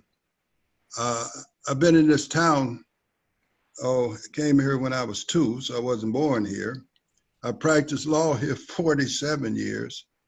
And certainly in 1952, under the former Mayor Richard Hatcher, I was appointed to look at the whole union problem. And someone mentioned they were an activist. I'm Zelensky trained myself, so all of that's out of the way now. Again, Saul Zelensky, so I spent a little bit of time in that. I understand activism. What I'm suggesting, and again, I initially said this when we started out, the only thing I'm talking about is Section 2. That's all, Section 2. So if Professor Needleman, Miss Carol McCready, I'm looking at the list, the gentleman that just talked, Reverend Mosley, wanted to apply for the 11-person committee under the council, do so. They would just simply have to submit a resume. My issue here is how this committee came together. It's not even under the open door law. And one person that can tell you absolutely, I believe in the open door law, is Councilwoman Brown. I've been paid quite a bit. Matter of fact, your procedures as a result of me saying that the public had to understand what you were doing. I have a formula for voting. The needs of the many outweigh the few, and certainly the one. This is the few we're talking about. All I have an issue with, Mr. Poe made other changes. He ran them past me. He's still online. I said, listen, those are your changes. You will have, Mr. Betterman, I hope I pronounced his name. I said, you will have to defend that. So let's get clear. And the people that said they disappointed in me, that's not the first time people have been disappointed. Because what I do is I tend to look for the greater good. So what I'm suggesting, let's take a look at the people that passed this ordinance. Okay, 9 people voted for it plus the mayor. Of the 9 that voted for it, 5 are gone, plus the mayor. So you had a lame duck group with less than 30 days putting together an ordinance, which was drafted by Attorney Rebecca Wyatt. So any law can be looked at. Now, if you don't want to change many of the things that Mr. Poe did, and again, I'm not going to leave him out there by himself. He told me. I told him, and he will verify that or confirm that. You're going to have to defend what you're now saying. All I'm asking the council to do is to allow these same 16 people to apply. They turn in a resume. If you want to make the group 16 commissioners, fine, don't matter to me. If you want to take them all, don't matter to me. But if they come under this council, they're under the Indiana open door law. Therefore, what they do must be in public. It's not a choice. If not, if I don't do it, someone else will force it to do it in the public. So again, the people will know. Anything in the ordinance that says it must be public participation, leave it in there. I believe absolute people should have some say-so over what's going on in their life, especially people of color. Again, I'm part of the Institute of the Black World, which most of these activists have never even heard of. It's under the Martin Luther King Center. I explained my relationship with C.T. Vivian. I come out of a black think tank. That was before I was an attorney. So I don't necessarily have to prove I'm black. I'm nothing else. I mean, every day I look in the mirror, I see that. So again, I'm not talking about many of the changes that Mr. Poe is advocating or that the mayor is advocating. I told you I'm interested in Section 2. All 16 people here can submit a resume. All 16. Come in and be interviewed. I'm sure they're great people. The problem is we don't know who they are. Or at least I don't. Let me narrow it. Send it out, Professor Needleman. I am fully aware of her. Have known her at a distance. If she sent in a resume and applied, I can absolutely guarantee I would give her my vote. Mr. Chair? That's all I'm saying. Let them apply. Godwin, and we're going to get ready to wrap this committee hearing up. Councilman Godwin? Yes, just quickly to Councilman Lay's point about the appointment, the council appointing committee members. Is it possible to, in a tandem way, if we're going to move forward with this amendment, also move forward with the amendment, with the appointment of the members at the same time? I think that would clear up some of the concern. Here's the deal. We don't want the committee to be a group of what may appear to the public to be political hacks, right? Folks who are sent with an agenda to vote with the mayor and not the people. And so if there is a way in which, and that might require some parliamentary maneuvering, of course, everything above board, that the appointment of individuals happen at the same time as the voting on this amendment, I think I could be in support of it.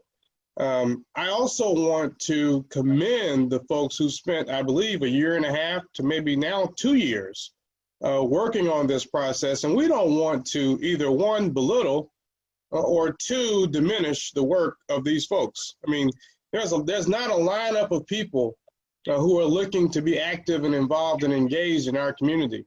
And I certainly know that many of the folks who are on this call live in the 1st District. I'm familiar with many of them, and I know they have tremendous credentials. Some of them have more credentials than members of our own council. So I don't think we want to be castigating, members of the public in terms of their credibility to be community members. I mean, we're not asking them to be the head of redevelopment. We're not asking them to be the mayor. I mean, many of them have more credentials than the mayor. So we're not asking them to serve in a certain position.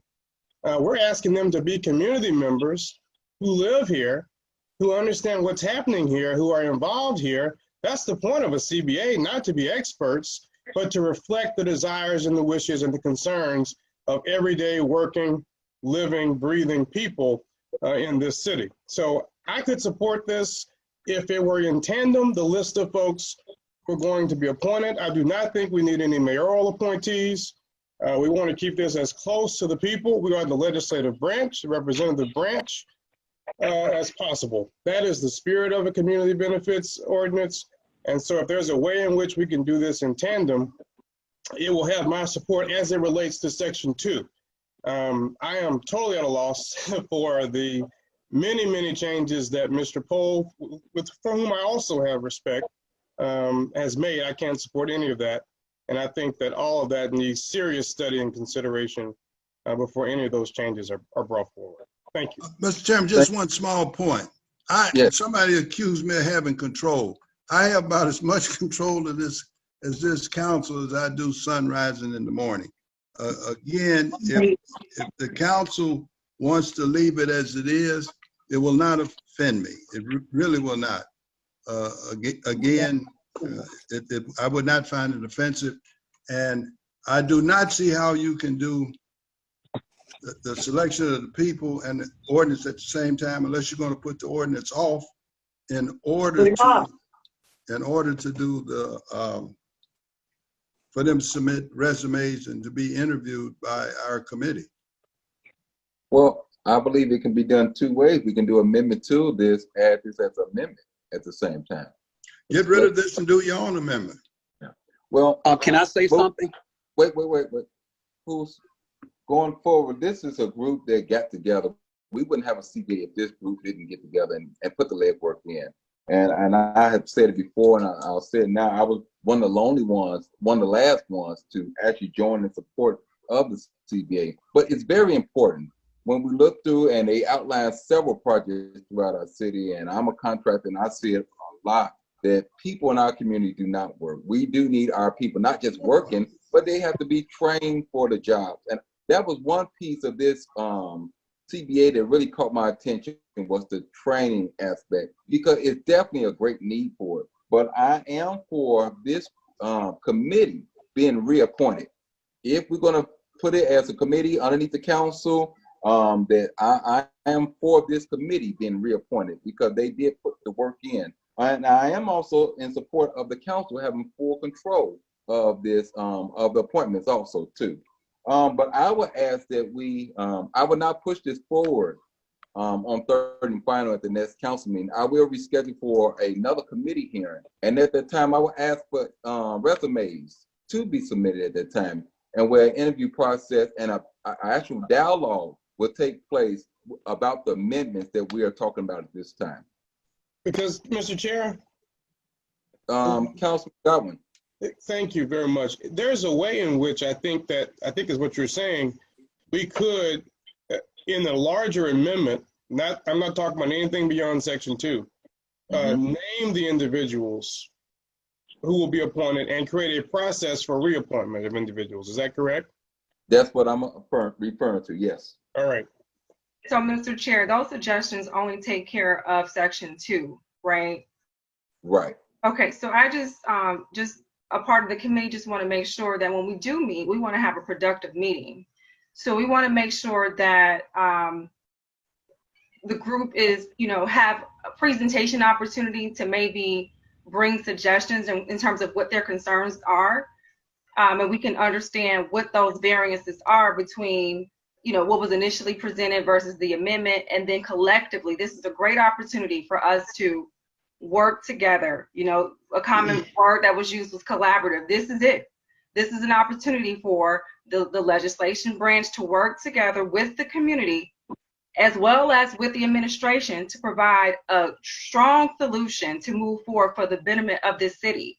And so I want to make sure that, we are productive in the next meeting and allowing this group to have presentation opportunity and it's open dialogue instead of waiting, towards the end. So I don't know if the structure I have made or a recommendation, I don't know if that's the structure that we do in committee, or is there an opportunity to have, is it the study session that I know we haven't done in the past, but there might be an opportunity to do something like that so that it's free dialogue. Well, that's what I'm asking for at the next committee meeting that we have. There is an open dialogue process that takes place. So the group, I guess I'm going to use Ms. McCready since she's been leading. Can you just make sure that you all have gotten together before the meeting and have taken the opportunity to look at this amendment and have identified, what your responses will be as one entity? And so that we can have, a targeted dialogue in terms of what your concerns are, and then you can address the council that way. Yes, I believe we could absolutely do that. Absolutely. Yes. Councilman Brewer, can I speak? Yes. Who's speaking? Okay. Councilman Brewer, my name is Melvin Evans Jr. I live in the 1st District, and I'm a part of the citizen action group that created the CCBA, okay? Ever since that we've been in lawful, we reached out to the present administration to let them know what our ideals were so that we could work in tandem with them to make the city a better place. But all we got was ridicule, degeneration, and contention at every level. They want to change everything, but they never really changed the basis of our ordinance. Everything that they said, including Attorney Lay, and I'll use your name, has been technical.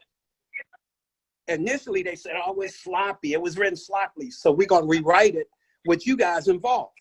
They never involved us. They never tried to negotiate with us to even make it a better ordinance. So basically, to me, from what I understand, is that it's basically a power grab from the administration to continue to help the colonizers continue to colonize Gary. We lose. The citizens lose. Anytime you don't include the citizens in the negotiations, everybody loses. And then you want to talk about a compliance officer. Everything that we created, all you do is talk about how incompetent or how these people don't have any credential. And you use the word these people. I'm a retired businessman of 25 years. I've trained everybody from the Gary teachers to the nurses and doctors at Methodist Hospital to the township trustees. I've done fitness conventions all over this country for 25 years. I don't know that the mayor even had to offer a resume. Why do we have to offer a resume when nobody else did? None of you guys offered a resume to get the job. You presented your image to the public, so that they could vote for you. But so why do we, after coming up with the idea that you decided to change and grab the power, and Attorney Lay said, well, the MOU, he did not rescind the MOU. That's what he told us. It's easy to say, you need to be a part of the open door. We all open. We're wide open. We don't do anything behind closed doors, such as, let me give you an example. What about trust? Okay? Trust. How can you trust a person, and I'm going to use his name, Tony Walker, part of the law department for our city of Gary. He ran for mayor living in Crown Point. Attorney Lay says that, well, some of the people on your committee don't even live in Gary. I never said that, Mr. Yes, Evans. you did, sir. You told me that on the phone. Now, let me finish. We let you finish. Let me finish. Not only did Tony Walker run for mayor living in Crown Point, he destroyed our library system. Well, let's Councilman Brewer, excuse me, this is getting kind of personal. And, there's information that's true or untrue that should not be thrown out. This thing is getting out of hand. Mr. Brewer, it's all about trust. Okay. I will not say anything that was in the conversation with Mr. Evans. One of the things we discussed was that certain things would be said or questions would be asked that would not be repeated.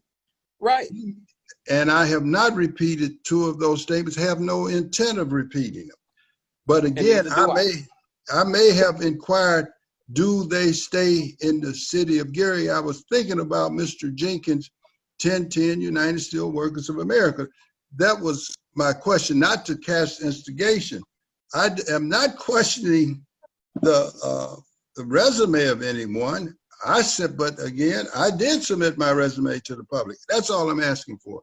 But again, I thought when I asked that question about where people was living, I thought that was a private question, but apparently it was not. Well, then, you know what? I apologize to you. Yes, because you said something, I told you I wouldn't repeat it, two of them. I said I would not. Right, and I have not repeated those either. Yeah. Okay. That's okay. That's okay. Okay. Mr. Chairman, why don't we just put it on the agenda, vote it up and down, and get it out of the way? Well, no, I prefer bringing it back to committee and we deal with some things inside, because there are some valid points that you brought up that does need to happen. And if it's not a 501c3, and if it's I think you said a C4, that is C4, 501c4. I think that's valid, that we need to look at those things. So there are some things that we need to discuss and need to hammer out to make sure we are going forward correctly. So I would ask that we will bring this back to committee, and I would not allow this to go forward on third and final. Thank you, City Council. And I just want to say the whole point is about trust going forward for the benefit of the people of the city of Gary. Thank you very much for your time. Okay. Thank you, Mr. President. Thank you, everyone. Thank you. for your time. We have one more item on discussion for tonight, CPR 2209. One more, you all. This is sponsored by Mayor Prince. Mr. Chairman, Yes. Brenda Scott Henry from our Green Urbanism and Environmental Affairs Department will take the lead on this resolution. Okay. Good afternoon, everyone. Can you hear me? Yes, good afternoon. Okay, so for the last 3 years, the city of Gary has been working with Indiana University Environmental Resilience Institute in order to do several things to help us to prepare for climate resilience. One, prepare the city for climate resilience, but at the second time, on a second note, it's about improving air quality in the city of Gary. And so we've completed our greenhouse gas inventory in 2019. We have an opportunity this year to move forward with a climate action plan. And within this resolution, we're asking that you consider that we pass the resolution as well as appoint a advisory commission to help us with the planning process. And if you will want more detail, I have Celeste on the line. She's our extern that was assigned to us from IU. But if time is of the essence, we have shared some materials with the committee members for your review. So you can let me know if we can present or should we? You can present. You're inside committee. Yes, you can. Okay. All right. So Celeste Corporal, I'll ask that you share your screen and do about a 5-minute presentation. Okay. Hi, everyone. Thank you very much for the opportunity to speak. And I'm trying to share my screen, but it looks like it says host disabled participant screen sharing. Is there another way I can do it?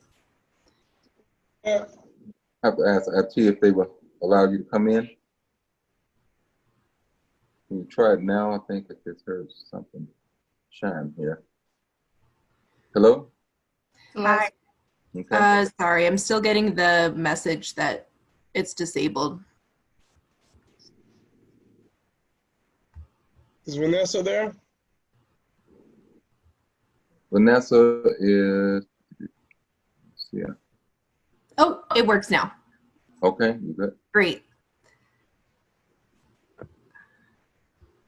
Okay.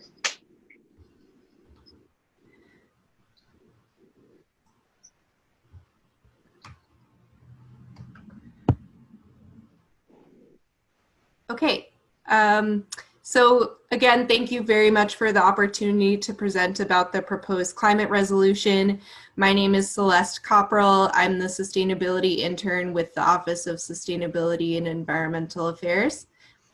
And for the presentation, I will keep it short because I know we're low on time. I'll go over a little bit of background, go over the resolution quickly, talk about climate action plans and specific impacts on the city of Gary, as well as briefly touch on the greenhouse gas inventory that Director Scott Henry mentioned, and wrap it up with next steps and questions. And if anyone has questions during the presentation, feel free to let me know. So some background on the resolution. In 2017, former Mayor Freeman Wilson signed the Global Covenant of Mayors for Climate and Energy Agreement. And then last summer, the greenhouse gas inventory of the city was conducted. And this summer, the mayor is co-sponsoring this climate resolution, which would commit the city to reducing its greenhouse gas emissions in accordance with the Climate Mayors Agreement. And we would like for the council to be a key stakeholder and partner in this process. So this resolution is an important first step in this climate action process. The resolution calls for the city to reduce its emissions agreed to by the U.S. Conference of Mayors by 45% of 2010 levels by 2030. And wanted to note that through our partnership with Indiana University, we are using a model that's used by cities across the country, which has all the data from the 2017 baseline emissions, and it incorporates sustainability improvements from things like NIPSCO decarbonizing the grid and its sustainability plan, industrial efficiency improvements, and also local government efforts that are happening. So this is very much a data-driven plan, and its progress is tracked every step of the way, and it is led by community input. So this resolution authorizes the formation of a sustainability commission of appointed citizens who would oversee the planning process. A climate action plan is essentially a document that is adopted by a municipality to achieve climate-related goals. And its two outcomes are to reduce emissions and generate cost savings through efficiency while creating low carbon communities. And the second is to focus on adapting to the impacts of climate change that are occurring now and those that will occur later. Many municipalities across the US are committed to climate action planning, and this map shows that there are a lot of cities doing the work, and there are also many more that are not pictured. And within Indiana, there are 10 or so different cities who are developing climate action plans as well. The climate action plan highlights the activities that are already taking place in the city and quantifies the emissions reduction of these activities. So some of the example greenhouse gas emissions reductions include increasing sustainable food procurement, water efficiency through things like rain barrels, expanding public transit, bike use. So these are very much similar to strategies that are outlined in the comprehensive plan as well as other plans that the city has. But it definitely also suggests additional strategies and it includes community input on how these efforts can be broadened. So really quick, why this is important to the city of Gary. Currently, the city experiences about 22 days of extreme heat events when the temperature reaches 90 degrees. If greenhouse gas emissions continue as usual, that number would go up to 72 days of extreme heat by 2050. Also with precipitation, currently there are 12 days a year when there are 2 inches of rain. And if emissions continue as usual, that number would go up to 17, which is cumulatively a lot of water.